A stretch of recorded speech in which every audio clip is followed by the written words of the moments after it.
Miss ladies நண்பர்கள் அனைவருக்கும் வணக்கம். நான் ஸ்ரீவர்மா மருத்துவமனையின் பெண்கள் சிறப்பு மருத்துவர் ஜெயரூபா. கொலஸ்ட்ரால் லெவல் அதிகமானது அப்படின்னா, இதயம் சார்ந்த பிரச்சனைகள உருவாக்கும். அது மட்டும் இல்லாம, மூளையில இரத்த குழாய்கள்ல பாதிப்பு உண்டாக்குறது. இந்த மாரி நெறைய பிரச்சனைகளுக்கு அது ஒரு காரணமா இருக்கு. ஸோ, அதிகரிச்ச கொலஸ்ட்ரால குறைக்கிறதுக்காக நம்ம மாத்திரைகள் எடுத்துட்டு இருக்கோம். அந்த மாத்திரைகளுக்கும் நெறைய பக்க விளைவு இருக்கு அப்படிங்கிறத தெரிஞ்சே தான் நம்ம அத எடுத்துட்டு இருக்கோம். ஸோ, கொலஸ்ட்ரால குறைக்கிறதுக்கு தொடர்ந்து 90 நாட்கள் நான் சொல்லக்கூடிய இந்த உணவு முறைகள நீங்க ஃபாலோ பண்ணீங்க அப்படின்னா, கண்டிப்பா கொலஸ்ட்ரால குறைச்சுக்கலாம். அதுக்கு முன்னாடி கொலஸ்ட்ரால்னா என்ன? அது எப்படி வில்லனா மாறுச்சு? அத பத்தி நம்ம பார்க்கலாம். கொலஸ்ட்ரால் அப்படிங்கிறது ஒரு மெழுகு பொருள். இது அளவுல அதிகமாகும்போது, முக்கியமா கெட்ட கொலஸ்ட்ராலா இருந்தது அப்படின்னா, இது நம்மளுடைய இரத்த குழாய்களுக்குள்ள படிய ஆரம்பிச்சு அத்ரோஸ்க்ளரோட்டிக் அப்படிங்கிற ஒரு சேஞ்சஸ உண்டு பண்ணுது. ஸோ, அது கூட உங்களுக்கு பிபியும் அதிகமா இருக்கு, ரத்த அழுத்தமும் அதிகமா இருந்தது அப்படின்னா, இது இரத்த கட்டியா மாறி இதயத்தில போய் அடைப்ப உண்டாக்குறதுக்கு, இல்ல மூளையில இருக்கக்கூடிய இரத்த குழாய்கள்ல அடைப்ப உண்டாக்குறதுக்கு, பக்கவாதம் வர்றதுக்கு முக்கியமான காரணமா இருக்கு. ஸோ, இந்த கொலஸ்ட்ரால பத்தி ஒரு சுவாரஸ்யமான விஷயம் என்ன அப்படின்னா, இது நம்ம உடம்புக்கு தேவையில்லாத ஒரு பொருள் அப்படின்னா, நம்ம உடம்பு அத உருவாக்காது இல்லையா? ஆனா டெய்லி நம்மளுடைய கல்லீரல் 3 கிராம் அளவுக்கு கொழுப்ப உருவாக்குது. அப்போ உடலுக்கு இது ரொம்ப முக்கியமான ஒரு விஷயம் தானே! இது எப்படி வில்லனா மாறுச்சு அப்படின்னா, 2ஆம் உலகப் போருக்கு அப்புறமா நெறைய மாரடைப்புனால மரணங்கள் அமெரிக்கால உண்டாச்சு.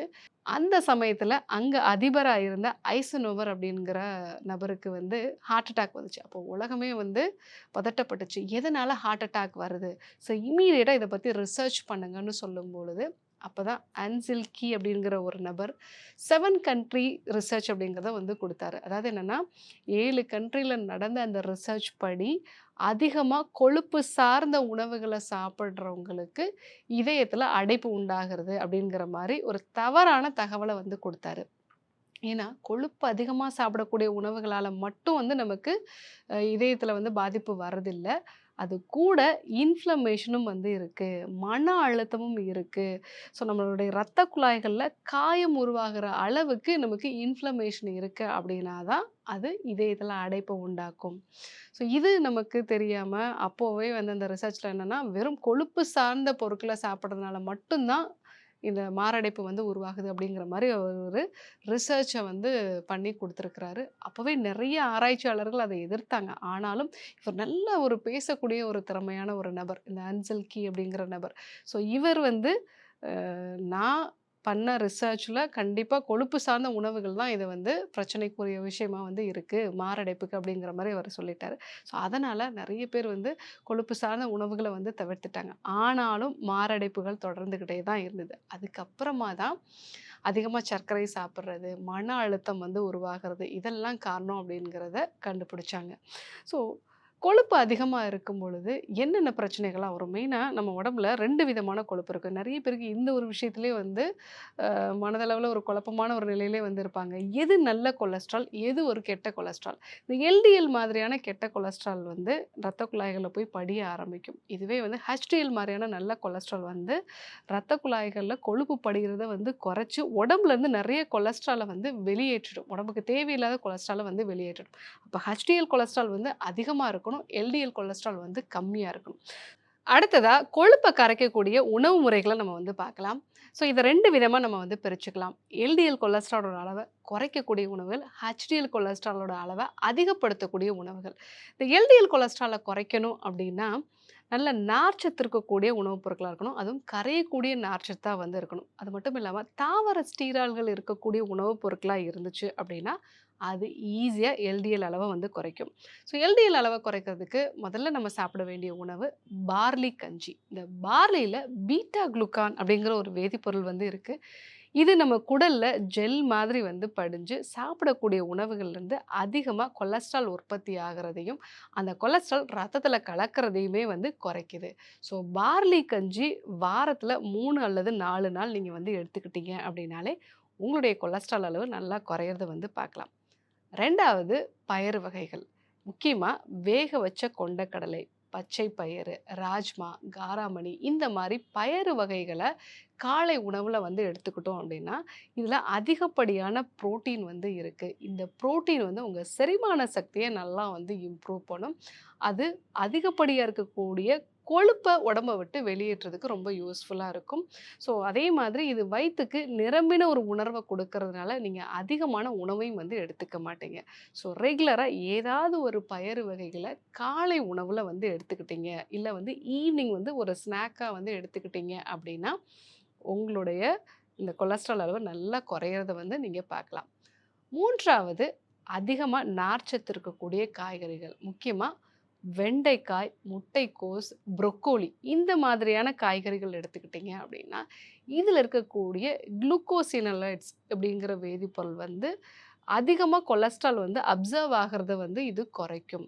அது மட்டும் இல்லாம பழங்கள பொறுத்தவரைக்கும் ஆப்பிள், கொய்யா, பப்பாளி இதில இருக்கக்கூடிய பெக்டின்ங்கிற வேதிப்பொருள் வந்து கொலஸ்ட்ரால் வந்து அதிகமா உடம்புல சேர்றத வந்து குறைக்கும். மெயினா வந்து பாடி வெயிட்டையே வந்து இது குறைக்கிறதுக்கு யூஸ்ஃபுல்லா இருக்கும். ஸோ இந்த பழங்களையும் அடிக்கடி வந்து நம்ம எடுத்துக்கலாம். ஸோ இந்த உணவுப் பொருட்கள்லாம் நம்ம வந்து எடுத்துக்கிறது நல்லது. 4வதா சோயா சார்ந்த உணவுகள் வந்து எடுத்துக்கலாம். சோயா வந்து வேக வச்சு எடுத்துக்கிறது, இல்லன்னா சோயா சங்க்ஸ் வந்து நம்ம எடுத்துக்கிறது. இது வந்து ஹெல்த்தியான முறையில ப்ரிப்பேர் பண்ண அந்த வகையான சோயா சங்க்ஸ் வந்து நம்ம எடுத்துக்கலாம். ஸோ இதுவும் நம்ம உடம்புல அதிகமா இருக்கக்கூடிய கொலஸ்ட்ரால வந்து கம்மி பண்ணும். ஸோ இந்த 4 விதமான உணவுகள் நீங்க எடுத்துக்கிட்டீங்க அப்படின்னாலே, உங்களுடைய எல்டிஎல் கொலஸ்ட்ரால் வந்து கம்மியாகிறத பார்க்கலாம். பட் எல்டிஎல் கொலஸ்ட்ரால் கம்மியானா மட்டும் பத்தாது, ஹெச்டிஎல் கொலஸ்ட்ராலோட அளவையும் அதிகப்படுத்தணும். ஸோ அப்பதான் நம்ம ரத்த குழாய்கள்ல தேங்கி இருக்கக்கூடிய கொழுப்ப உடம்ப விட்டு இது வெளியேற்றும். ஸோ HDL கொலஸ்ட்ரால வந்து அதிகப்படுத்தணும் அப்படின்னா, மோனோ அன்சாச்சுரேட்டட் ஃபேட்டி ஆசிட்ஸ் இருக்கக்கூடிய உணவுப் பொருட்கள் எடுத்துக்கணும். அதுல முதல்ல ஆழ்கடல்ல கிடைக்கக்கூடிய சின்ன சின்ன மீன் வகைகள். அது என்னென்ன மீன் அப்படின்னு பார்த்தீங்கன்னா, மத்தி மீன், சூறை மீன், காணாங்கெளுத்தி இந்த வகையான மீன்கள் வந்து நம்ம எடுத்துக்கலாம். ஸோ அதே மாதிரி நெத்திலி மீனும் வந்து நம்ம எடுத்துக்கலாம். இந்த மீன்கள் எல்லாமே ஒமேகா 3 ஃபேட்டி ஆசிட்ஸ் அதாவது EPA, DHA அப்படின்னு நம்ம சொல்லுவோம். இந்த ஃபேட்டி ஆசிட்ஸ்லாம் அதிகமா இருக்கிறதுனால, இது HDL கொலஸ்ட்ராலோட அளவ வந்து அதிகப்படுத்தும். 2வது நட்ஸ் வகைகள் வந்து எடுத்துக்கலாம். நட்ஸ் வகைகள்ல வால்நட்ஸ் வந்து மிகச்சிறந்தது. ஸோ இதுலயும் ஒமேகா 3 ஃபேட்டி ஆசிட்ஸ் வந்து இருக்கு. அதேபோல ஊற வச்ச பாதாம் வந்து நம்ம எடுத்துக்கலாம். சியா சீட்ஸ் வந்து எடுத்துக்கலாம். ஆளி விதை வந்து எடுத்துக்கலாம். இது எல்லாமே நல்ல கொலஸ்ட்ராலோட அளவு வந்து அதிகப்படுத்தும். ஸோ நம்ம இந்த வெயில் காலங்கள்ல சியா சீட்ஸ ஊற வச்சு எடுத்துக்கலாம். ஆளி விதைய வறுத்து பொடி பண்ணி ரெகுலரா நம்ம சாப்பிடக்கூடிய உணவுகள்ல தூவியோ, இல்ல வந்து தண்ணீரோட மிக்ஸ் பண்ணியோ வந்து நம்ம எடுத்துக்கலாம். ஸோ அந்த மாரி எடுத்துக்கும்போது, கண்டிப்பா நமக்கு கொலஸ்ட்ராலோட அளவு வந்து குறைய ஆரம்பிக்கும். 3வதா நம்ம சாப்பிடுறதுக்கு பயன்படுத்தக்கூடிய எண்ணெய். இந்த எண்ணெய அ தாவர விதைகள்லருந்து எடுத்த எண்ணெய வந்து தவிர்த்துட்டு, அ நம்ம தேங்காய் எண்ணெய் வந்து யூஸ் பண்ணலாம். பட்டர் வந்து யூஸ் பண்ணலாம்.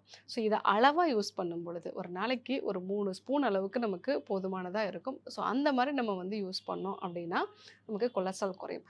பட் நம்ம பெரும்பாலும் இந்த சன்ஃப்ளவர் ஆயிலோ, இல்ல வந்து நெறைய வந்து ரீஃபைண்ட் ஆயில் இதெல்லாம் நம்ம யூஸ் பண்ணும்போது தான் கொலஸ்ட்ரால் லெவல் வந்து அதிகமாகுது. ஸோ அதற்கு பதிலா தேங்காய் எண்ணெய் இல்லன்னா பட்டர் வந்து நம்ம யூஸ் பண்ணலாம். 4வதா அவகாடோ அடிக்கடி வந்து எடுத்துக்கோங்க. இந்த அவகாடோலயும் வந்து நல்ல கொழுப்பு அமிலங்கள் நெறைய இருக்கு. மோனோ அன்சாச்சுரேட்டட் ஃபேட்டி ஆசிட்ஸ் வந்து இருக்கு. ஸோ அதனால உங்களோட உடம்புக்கு HDLஓட அளவ வந்து இது அதிகப்படுத்தும். ஸோ இந்த 4 விதமான உணவுகளும் எடுத்துக்கிட்டீங்க அப்படின்னா, HDLஓட அளவு வந்து அதிகமாகும். பட் கொலஸ்ட்ரால குறைக்கிறதுக்கு காலையில எழுந்த உடனே இந்த ஒரு பானத்த தொடர்ந்து ஒரு 90 டேஸ் வந்து 90 நாட்கள் நீங்க எடுத்துக்கிட்டீங்கன்னா, கொலஸ்ட்ரால் நல்லா குறையறத பார்க்கலாம். அது ரொம்ப ஈஸியா நம்ம வீட்டிலேயே கிடைக்கிறது தான். நைட்டு தூங்க போறதுக்கு முன்னாடி 1 டீஸ்பூன் அளவுக்கு மல்லி விதை. அது நாட்டு மல்லியா இருந்ததுன்னா இன்னும் சிறப்பு. ஏன்னா, அதில தான் நறுமண எண்ணெய் வந்து அதிகமா இருக்கும். ஒரு 1/2 டீஸ்பூன் அளவுக்கு வெந்தயம். இது 2யும் நைட்ல ஊற வச்சுட்டு, காலையில அதாவது ஒரு 8லேருந்து 10 மணி நேரம் இது ஊறணும். காலையில எழுந்த உடனே ஒரு 5 நிமிஷம் மட்டும் வந்து இத கொதிக்க வைங்க. அதுக்கப்புறமா வடிகட்டி நீங்க அப்படியே வந்து இத எடுத்துக்கலாம். ஸோ அந்த மாரி எடுத்துக்கும் பொழுது இந்த கொத்தமல்லியில இருக்கக்கூடிய நறுமண எண்ணெய் கல்லீரல் செல்கள வந்து தூண்டி, நல்ல கொலஸ்ட்ராலோட உற்பத்திய வந்து இது அதிகப்படுத்தும். கெட்ட கொலஸ்ட்ராலோட அளவ வந்து இது குறைக்கும். கல்லீரல் ஆரோக்கியமா இருந்தாலே உடம்புல கொலஸ்ட்ரால் லெவல் கரெக்ட்டா இருக்கும். ஸோ கல்லீரல பாதுகாக்கிறதுக்காக இந்த கொத்தமல்லி விதைகள வந்து நீங்க எடுத்துக்கிறது நல்லது. நெறைய பேருக்கு தைராய்டோட சேர்ந்து கொலஸ்ட்ரால் இருக்கும். ஸோ அவங்களுக்கு இந்த தைராய்டு ஹார்மோனையும் ஸ்டிமுலேட் பண்ணுறதுக்கு கொத்தமல்லி விதைகளை எடுத்துக்கிறது நல்லது. 2வதா வெந்தயம். ஸோ வெந்தயத்தில கரையக்கூடிய நார்ச்சத்து, கரையாத நார்ச்சத்து இது 2மே வந்து கம்பைன்டா வந்து இருக்கு. ஸோ இதில இருக்கக்கூடிய அதிகப்படியான கரையக்கூடிய நார்ச்சத்துகள் கிட்டத்தட்ட வந்து 60% கரையக்கூடிய நார்ச்சத்துகள் தான் இருக்கு. அதாவது கேலக்டமைன் நம்ம சொல்லுவோம்.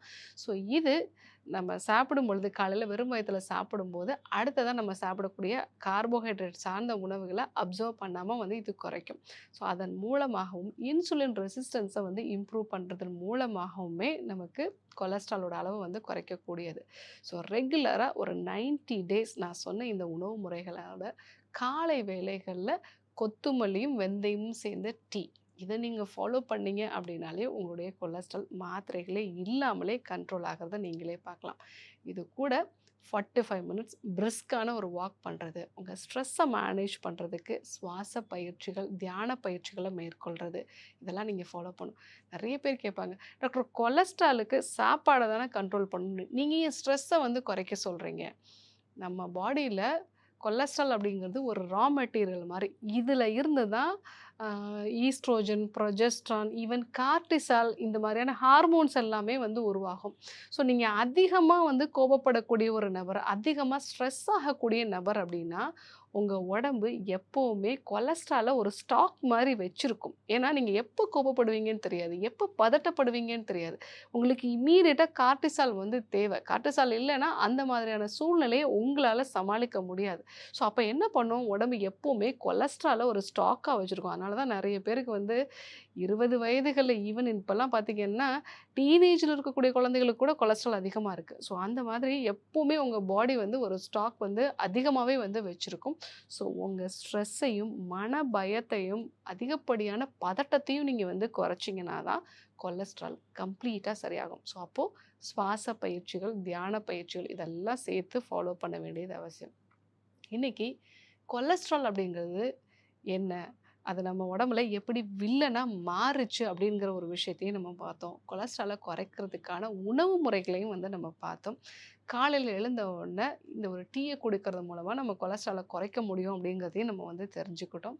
கண்டிப்பா ஃபாலோ பண்ணி பாருங்க. யாரெல்லாம் கொலஸ்ட்ரால் மாத்திரைய பயந்து பயந்து போட்டுட்டு இருக்காங்களோ, அவங்களுக்கும் இந்த வீடியோவ வந்து அனுப்பிச்சு வைங்க. இதே போன்று ஒரு அற்புதமான தகவலோடு உங்களை சந்திக்கிறேன். நன்றி, வணக்கம்.